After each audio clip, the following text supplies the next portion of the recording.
Hello everyone, कैसे हैं आप लोग? सब बढ़िया?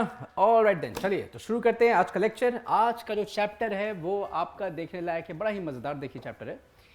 ये देखिए क्या है, यहाँ पे आपको देखने को मिल रहा है पहले पेज पे इलेक्शन रिजल्ट्स फॉर लोकसभा।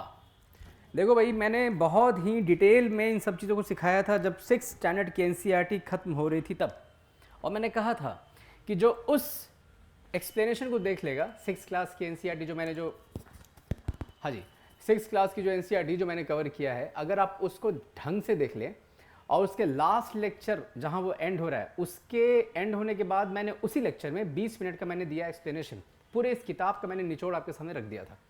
अब देखिए, जो बच्चे वो देखे होंगे उनके लिए कितना ही मज़ेदार होगा। सेम यही देखिए चीज़ वहाँ भी लिखा हुआ था। वहाँ देखिए था कि लोकसभा के बारे में यहाँ पे आपको बताया जा रहा है कि लोकसभा में चुनाव हुआ और कैसे कैसे देखिए सीट्स आए। आंध्र प्रदेश से टोटल सीट्स, और उनमें से कांग्रेस को कितना मिला, कम्युनिस्ट को कितना मिला, है ना।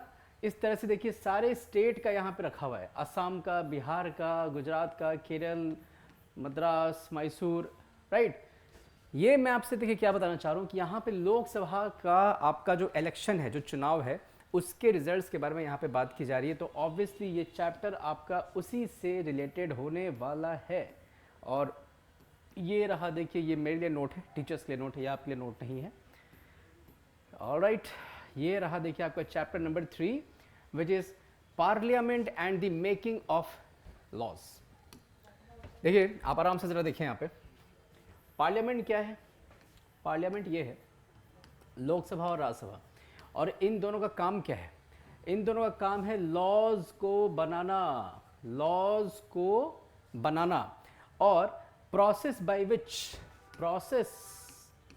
विच वी मेक लॉ, यानी कानून बनाने के प्रोसेस को हम लोग क्या कहते हैं?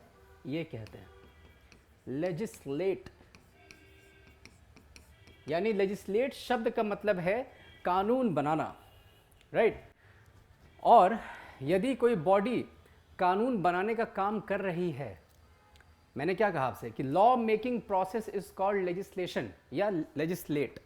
और यदि कोई बॉडी जो कि ये काम कर रही है, a body that is making law और a body that is involved in this legislation process is called legislature. Legislature कहते हैं उसको। ये शब्द है, इसका मतलब होता है law making body. Law making body से हम लोग कहते हैं, क्यों? क्योंकि इसका मतलब ही है एक ऐसा बॉडी जो कानून बनाने का काम कर रहा हो, जो कानून बनाने का काम कर रहा हो, राइट। यानी कि लॉ मेकिंग बॉडी क्या हो गया? लेजिस्लेचर हो गया। क्लियर है? कोई दिक्कत की बात नहीं है। तो आइए फिर आगे बढ़िए। हाँ, अगर इसी में मैं आपसे अगर ये बात को रख दूँ, मुझे पता है कुछ बच्चे ऐसे भी होंगे जो कि बिल्कुल पहली बार ये एनसीईआरटी क्लास शुरू किए होंगे और यही उनका पहला क्लास होगा। चलिए 2 मिनट आप लोगों के लिए। अगर मैं ये लिखता हूँ SLA, मतलब क्या हो गया? State legislative assembly. यानी कि स्टेट का, यानी बिहार का, ये 12 वाला स्टेट नहीं है, ये मैं बात कर रहा हूँ बिहार स्टेट का। बिहार स्टेट का वो असेंबली जिसका काम क्या है? कानून बनाना। State legislative assembly. इस असेंबली का काम होगा कि वो कानून को बनाए सर, है ना। वो कानून को बनाए, राइट। यानी कि अगर कोई मेंबर होगा इस लेजिस्लेटिव असेंबली का, मैं थोड़ा लाइन कलर जो है वो मैं थोड़ा चेंज कर दूं, इस लेजिस्लेटिव असेंबली का यदि कोई मेंबर होगा तो आप क्या कहेंगे? Member of legislative assembly. तो एमएलए इन्हीं को कहते हैं हम लोग। मैंने सब बता रखा है, बहुत डिटेल में मैंने बताया है। आप तो बस जाएं और बस जाकर के उसको देख लें एक बार, so that you should feel comfortable about that. चलिए आगे बढ़ता हूँ मैं। देखिए, तो यही बात यहाँ पे किया जा रहा है कि पार्लियामेंट और उसके लॉ बनाने की जो शक्तियाँ हैं उस पर बातें चलने वाली है। आइए देखते हैं ज़रा। देखिए, वाई शुड पीपल डिसाइड, सबसे पहला सवाल, और बड़े ही मुद्दे वाली सवाल है भाई, कि आखिर आम जनता क्यों करे डिसाइड कि सरकार किसका बनना चाहिए? क्योंकि पूरे इस पैराग्राफ का देखिए निचोड़ ये है, जब यहाँ पे ब्रिटिश गवर्नमेंट थी तो क्या देखा जाता था, ब्रिटिश सरकार अपने हिसाब से सारे काम को करती थी, वो आम जनता का ख्याल नहीं करती थी, नहीं रखती थी। सिंपल सी बात बस यही है। मतलब आप ये कह सकते हैं कि सर ये जब अपने हिसाब से जब काम को कर रहे हैं तो वहाँ पे वेलफेयर कहाँ से आएगा, वो आ ही नहीं सकता है, welfare will not be there. Welfare नहीं होगा तो इक्वालिटी भी नहीं आएगा, है ना। तो यानी कि डेमोक्रेसी, हम लोग क्या कहते हैं that India is a democratic country, India is democracy. तो यानी कि भारत अगर आप कह रहे हैं कि डेमोक्रेसी है तो भैया डेमोक्रेसी का मतलब क्या हुआ, डेमोक्रेसी का मतलब ये हुआ कि आम जनता चुनेगी, है ना, अपने लोगों को चुनेगी। कौन होने चाहिए, कौन बैठे होने चाहिए सेंट्रल गवर्नमेंट के लेवल पे, कौन होने चाहिए स्टेट लेवल पे, इस तरह से चीज़ों को आपको देखना है। क्लियर कट सी बात है। चलिए, तो अब मैं आपसे ये कह रहा था कि ब्रिटिश गवर्नमेंट इतने ज़्यादा एक्सप्लॉयटेटिव मोड में चल रही थी भारत में कि इसलिए आप देखेगा यहाँ पे 1885 में कांग्रेस बना, और कांग्रेस बस एक ही बात पे बोलता था हमेशा कि भैया कुछ भी करो, कैसा भी करो, लेकिन बजट जो बनाते हो ना, मतलब कांग्रेस कहती थी ब्रिटिश साम्राज्य को कि आप जो बजट बनाते हो ना, बजट, यार ये बजट जब बनाते हो तब तो एटलीस्ट हमसे पूछ लिया करो, तब तो आप एटलीस्ट हमें सवाल पूछने का मौका दो कि ब्रिटिश साम्राज्य ने सपोज कुछ डिसाइड किया कि हमें ये कुछ बनाना है भारत में और उसके लिए बजट से इतना पैसा हम वहाँ लगा रहे हैं, बहुत अच्छी बात है, चलिए आप लगा लीजिए। बिहार भारतीयों के लिए बना रहे हैं ना आप, तो जिनके लिए बना रहे हैं उनके जो रिप्रेजेंटेटिव्स जो बैठे हुए हैं उनसे तो पूछोगे ना, या एटलीस्ट आप उन्हें सवाल पूछने का मौका तो देंगे। इसीलिए ये बजट जैसे सेंसिटिव टॉपिक्स पे डिस्कस करने का राइट्स कौन डिमांड कर रहे थे, कांग्रेस, और क्वेश्चन भी पूछने का वो डिमांड किए चले जा रहे थे। 1909 में कुछ हद तक इन सब चीज़ों को ब्रिटिश ने रिजॉल्व किया। पढ़े, मैं आपको सब बताऊंगा हिस्ट्री में कि कैसे सूरत स्प्लिट हुआ, सूरत स्प्लिट के बाद फिर क्या हुआ कि उसमें मॉडल मिंटो रिफॉर्म आता है, और मॉडल मिंटो रिफॉर्म से डिवाइड एंड रूल का जो अवधारणा था उसको ठीक किया गया, उसको इम्प्लीमेंट किया गया, और उसके तहत 1909 में मॉडल मिंटो रिफॉर्म के तहत भारतीय लोगों को थोड़ा रिप्रेजेंटेशन बढ़ गया था पार्लियामेंट में। इसलिए कहा गया कि अगर हमारा जब संविधान बनेगा, देखिए लिखा हुआ है and इलेक्टर reading instructions for using EVM. EVM क्या है, electronic voting machine. Political party के सिंबल यहाँ होंगे, बटन यहाँ होंगे, बटन दबाएं, पॉलिटिकल पार्टी को वोट दे दें, ठीक है। तो इसीलिए फ्रीडम स्ट्रगल जो है ना, ये इतना वास्ट था, और इसमें आप देखे होंगे कि हर सेक्शन के लोग इसमें इन्वॉल्व थे। हर सेक्शन के लोगों का ऐसा मानना था कि नहीं सर कुछ भी हो जाए, कैसा भी हो जाए, लेकिन हर तबके के लोगों का हक बनता है कि वो आज़ाद भारत में अपने राइट्स के साथ जी सके। क्यों? क्योंकि भैया ये जो फ्रीडम स्ट्रगल था इसमें सारे सेक्शंस उठ करके आए थे ना सोसाइटी के। अब जब आप फ्री हो गए, अब जब आप इंडिपेंडेंट हो गए, तो आप किसी एक सेक्शन को या दूसरे को कैसे छोड़ सकते हैं, सबको लेके चलना पड़ेगा। इसलिए सबसे इसका अच्छा जो तरीका माना गया वो यही माना गया कि सबको इक्वल राइट दे दो सरकार बनाने में। The government should be made after the choices that will be made by the entire nation, यही बात रखा गया, ठीक है। और इसलिए फ्रीडम स्ट्रगल एक बहुत ही इंपॉर्टेंट इंग्रेडिएंट है, आप इसको आंसर्स में अपने लिख सकते हैं कि आज का हमारा जो पार्लियामेंट है, जो लोग चुन करके जाते हैं एमपी, वो क्यों जाते हैं, क्योंकि हमारा फ्रीडम स्ट्रगल बहुत ही ज़्यादा इंटेंस था और एवरी सेक्शन वॉज टच्ड और every section was involved, and due to that reason we were having that duty, और the constitution makers were having that duty to fulfil the needs of each and every section, and that was the reason why they had to made a constitution. उन्हें एक ऐसा संविधान बनाना पड़ा जो सारे तबके के लोगों का ध्यान रखे। कूल, ओके, चलिए आगे बढ़ता हूँ। देखिए अब देखो यहाँ पे क्या है, पीपल एंड देयर रिप्रेजेंटेटिव्स। देखिए बड़ा ही इंपॉर्टेंट, देखिए यहाँ पॉइंट लिखा हुआ है, the take off point for a democracy is the idea of consent, यानी कि अप्रूवल। देखिए एक बात याद रखिएगा, अगर मान लीजिए कि पार्लियामेंट में सपोज कोई कानून आना है, कोई लॉ आना है, कोई कानून अगर आना है, इस कानून को तब तक पास नहीं किया जाएगा, है ना, जब तक कि पार्लियामेंट के दोनों हाउसेज यानी कि लोकसभा और राज्यसभा इसको पास ना कर दें। तो यानी कि लोकसभा में कौन बैठे हुए हैं? आम जनता द्वारा चुने गए लोग, और राज्यसभा में मैंने बताया है आप लोगों को कौन लोग बैठे हुए हैं। तो राज्यसभा में वो लोग बैठे हैं, हम लोगों ने चुना है एमएलएस को, विधानसभा के मेंबर्स को, और इन लोगों ने चुना है राज्यसभा के मेंबर्स को। तो हम लोगों द्वारा चुने गए लोगों ने चुना है राज्यसभा के मेंबर्स को। एक तरह से ये हमसे कनेक्टेड ही है ना भाई। ऐसा तो नहीं कि इन्हें चुनने के लिए किसी और को बुलाया गया, नहीं सर। जिन लोगों को हम लोगों ने चुना उन्हीं लोगों ने राज्यसभा के मेंबर्स को चुन दिया, सिंपल सी बात है। तो यानी राज्यसभा के मेंबर्स और लोकसभा के मेंबर्स जब पास कर देंगे ना किसी बिल को, तब जाकर के वो बिल क्या बनता है? एक्ट बनता है। यही बात हो रहा है यहाँ पे अप्रूवल, यानी कि जो पीपल का जो डिसीजन होगा ना, उसके बाद ही डेमोक्रेसी में कोई काम हो सकता है। ठीक है, कोई दिक्कत की बात? चलिए, यही बात देखिए यहाँ लिखा गया है। अगला देखिए क्या है, parliament which is made up of all representatives together. समझ लीजिए इस बात को क्या लिखा गया है। ये एक ही बात को अब घुमाया जाएगा बार बार, ताकि आपको 8वीं क्लास में 6ठी 7वीं और 8वीं तीनों को समराइज किया जाए। एनसीईआरटी इज़ वेरी स्मार्ट, वो जानता है एनसीईआरटी की वो 3 बतख जानते हैं कि आपके साइकोलॉजी के हिसाब से कैसे चीज़ों को आपके दिमाग में डालना है। ठीक है, यानी कि ये पार्लियामेंट जो है ये क्या कर रहा है, ये सारे रिप्रेजेंटेटिव्स को टुगेदर कंबाइन करता है। कैसे?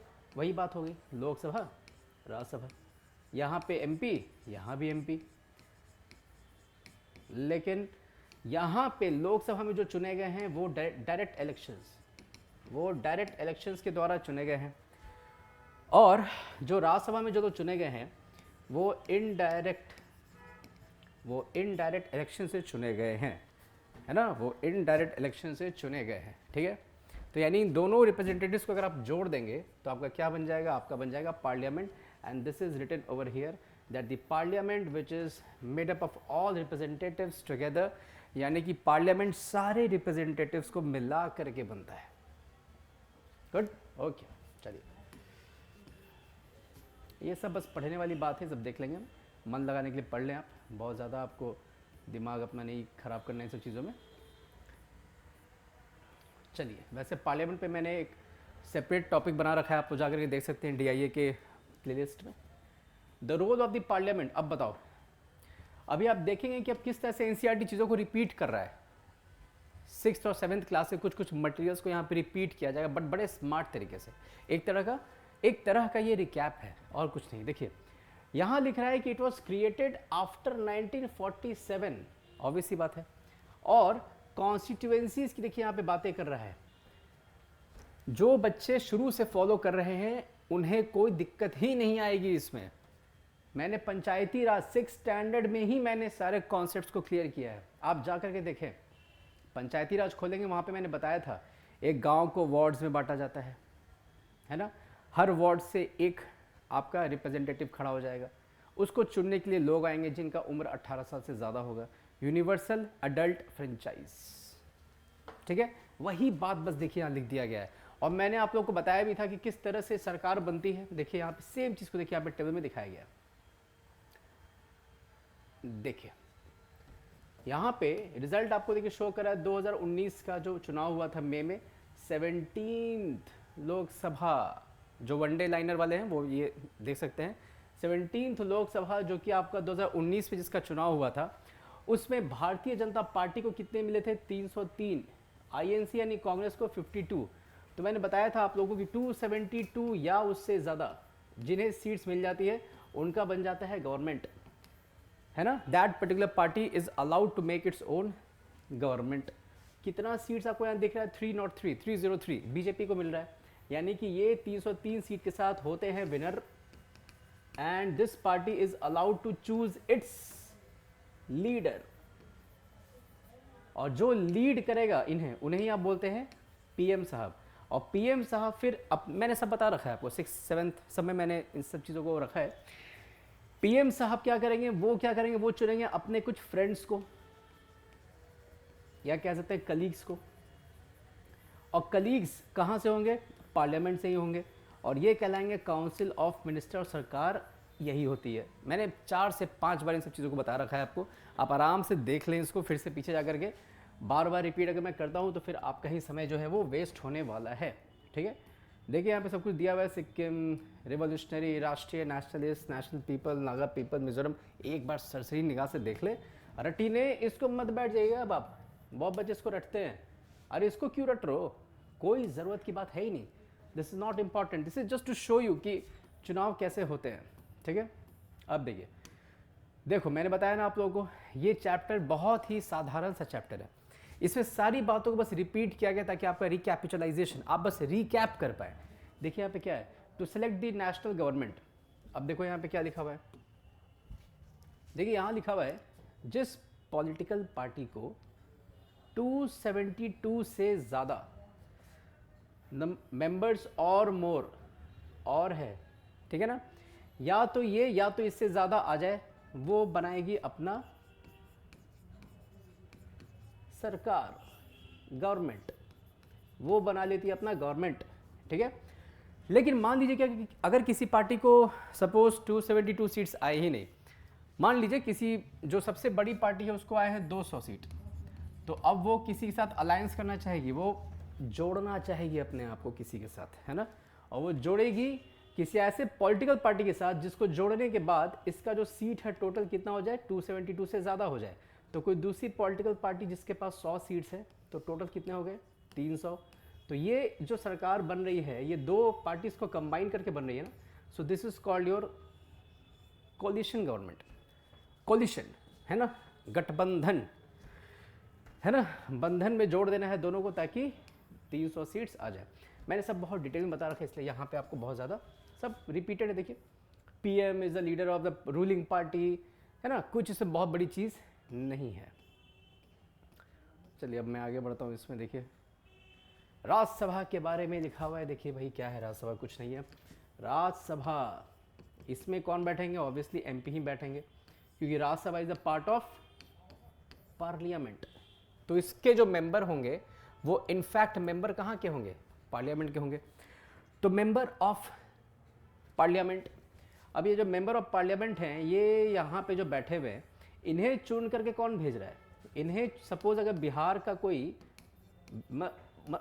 बिहार की तरफ से अगर कोई मेंबर बैठने वाला है राज्यसभा में, तो बिहार की तरफ से कौन चुनेगा अपने मेंबर्स को राज्यसभा के लिए, वो चुनेंगे यहाँ के जो विधानसभा के जो मेंबर होते हैं ना, एमएलए, ये चुन करके भेजते हैं अपने रिप्रेजेंटेटिव्स को कहाँ पे, राज्यसभा में, ठीक है। मैंने बताया था upper house, lower house, direct, indirect, तो मैंने ज़्यादा ही आपको बता रखा है, ये तो बस ऐसे ही यहाँ पे लिख दिया गया है। चलिए, इससे मैंने बहुत डिटेल में मैंने कवर किया है, क्लियर। इसलिए मैंने कहा भी था कि 6th स्टैंडर्ड जो किताब जो कवर हो रहा था उसका जो लास्ट चैप्टर है दैट वाज वेरी इंपॉर्टेंट, उसमें मैंने सब पूरा समराइज किया था कि 7th और 8th दोनों में काम आएगा आपको, ठीक है। चलिए अब देखिए यहाँ पे क्या है, ये बड़ा ही इंपॉर्टेंट टॉपिक है भाई। इसका मतलब आप लोग क्या समझते हैं, पार्लियामेंट कंट्रोल्स द एग्जीक्यूटिव, यानी पार्लियामेंट, और ये मैं लिख देता हूँ यहाँ पे एग्जीक्यूटिव। स्टेटमेंट देखिए एनसीईआरटी का ये क्या लिख रहा है, ये लिखता है कि पार्लियामेंट कंट्रोल्स द एग्जीक्यूटिव। देखिए इसका मतलब होता है council of minister, council of minister, यानी कि काउंसिल ऑफ मिनिस्टर को कंट्रोल कौन कर रहा है, यहाँ पे पार्लियामेंट कर रहा है, पार्लियामेंट। और पार्लियामेंट को आप क्या कहते हैं, लेजिस्लेचर, मैंने बता रखा है आपको, लेजिस्लेचर, यानी कि लेजिस्लेचर कंट्रोल्स एग्जीक्यूटिव, यही हो गया ना बात। कैसे कैसे कंट्रोल कर सकता है पार्लियामेंट, आप बोलेंगे सर इससे कर सकता है, नो कॉन्फिडेंस मोशन, अविश्वास प्रस्ताव, यानी कि अगर ये पार्लियामेंट इस बात को क्लेम कर रही है, इस बात को कह रही है कि देखिए सर ये जो गवर्नमेंट है ना, यानी एग्जीक्यूटिव को हम लोग गवर्नमेंट कहते हैं, मैंने बता रखा है सर पास्ट लेक्चर्स में, ये गवर्नमेंट पे हमें विश्वास नहीं है, तो ये पार्लियामेंट जो है वो लाती है नो कॉन्फिडेंस मोशन, यानी अविश्वास प्रस्ताव। और यदि ये अविश्वास प्रस्ताव एक कागज का टुकड़ा होगा, इसको डाला जाएगा पार्लियामेंट में वोट करने के लिए। अगर पार्लियामेंट ने इसको पारित कर दिया, पास कर दिया, तो ये सरकार गिर जाती है। तो यानी कि आप कह सकते हैं ना कि पार्लियामेंट अपने इस नो कॉन्फिडेंस मोशन की वजह से इस सरकार को भी गिरा सकती है। आप कह सकते हैं, कोई दिक्कत की बात नहीं है इसमें, और कहना भी चाहिए आपको, सामने आपकी एग्जाम्पल है। ठीक है, तो ये एग्जीक्यूटिव क्या हो गया, सरकार। तो आप कह सकते हैं कि पार्लियामेंट जो है वो सरकार को गिरा सकती है, बिल्कुल। तो ये ना आकर के आपका स्टेटमेंट बस चेंज हो जाएगा, पार्लियामेंट कंट्रोल्स दी गवर्नमेंट, ये भी बिल्कुल सही है। तो ये भी सही, ये भी सही। ठीक है, कोई दिक्कत की बात, नो सर, गुड सर। चलिए अब ये तो चलिए आपके लिए फालतू सा यहाँ पे आपके लिए बस ये रखा गया है, क्योंकि जो चीज़ वो समझाया गया उससे बस वहाँ रख दिया गया और कुछ नहीं है। लेकिन हाँ, ये देखिए अज्यूम किया जाता है कि 8वीं क्लास के बच्चे ही पढ़ रहे हैं, इसलिए उनके लिए थोड़ा सा। हाँ, अब ये देखो, how do new laws come about. मेरा सवाल आपको से ये होगा, why new laws should be framed, नए कानून क्यों बनाए जाने चाहिए। सवाल बस यही है मेरा। इसका बस एक स्टेटमेंट बस आपको याद रखना है, sensitive to the problems faced by people. हमें सेंसिटिव रहना पड़ता है, यानी पार्लियामेंट को सेंसिटिव रहना पड़ता है किसके towards the problems of people. आम जनता का जो प्रॉब्लम है उसकी तरफ अगर सेंसिटिव नहीं है पार्लियामेंट, तब तो फिर कोई नए कानून आएंगे ही नहीं। क्योंकि देखो, जब नए कानून जब आप ला रहे हैं, जब आप न्यू लॉज ला रहे हैं, जब आप न्यू लॉज ला रहे हैं, मतलब यही हो गया कि आप कुछ रिफॉर्म करना चाह रहे हैं सोसाइटी में, आप कुछ चेंजेस लाना चाह रहे हैं। और चेंजेस आप किस बेसिस पे देखेंगे आप कि भैया प्रॉब्लम्स क्या क्या है जो कि पीपल हैं वो फेस कर रहे हैं। सेंसिटिव है तो ठीक है भाई, बहुत अच्छी बात है, सेंसिटिव आपको रहना भी है। You have to be sensitive, you have to be very sensitive, कि देखना है कि भाई किसी भी सेक्शन को प्रॉब्लम ना हो। अगर प्रॉब्लम हो रही है, आप बस उसका रिफॉर्मेशन ला करके उस प्रॉब्लम को ठीक करें। ठीक है, SDGs तो आपको रट्टा सा ही लग गया होगा। देखिए, gender equality, goal number 5, NCERT लिखता है जेंडर इक्वालिटी, राइट, गुड।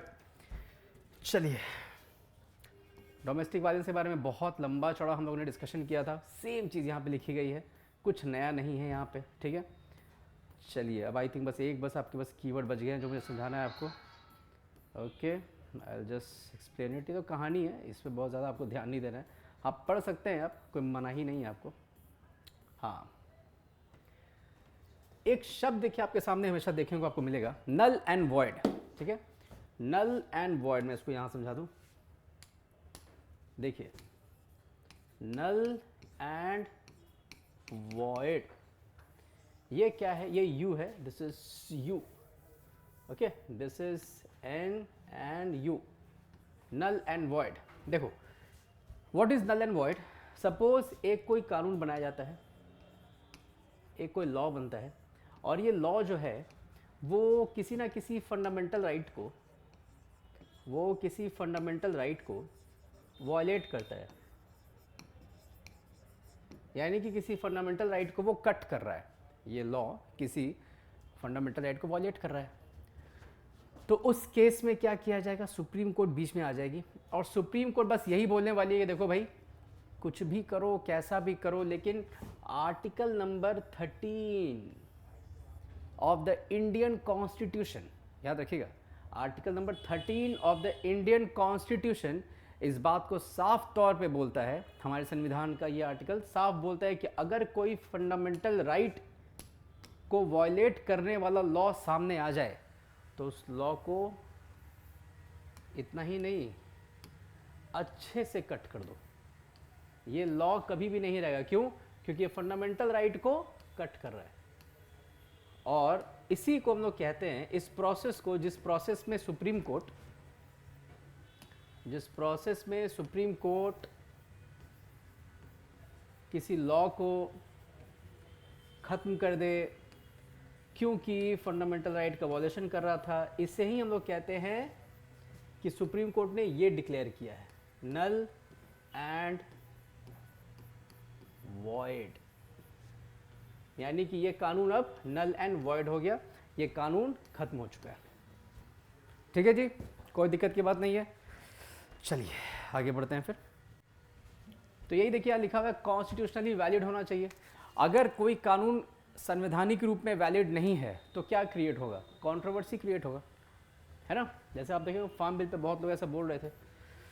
चलिए अब मैं बस एक कीवर्ड बचा है, मैं उसको समझा दूँ आप लोगों को, ताकि आप लोग बहुत ही अब सेफ फील करें इस चैप्टर में। सेडिशन, देखिए ये क्या है?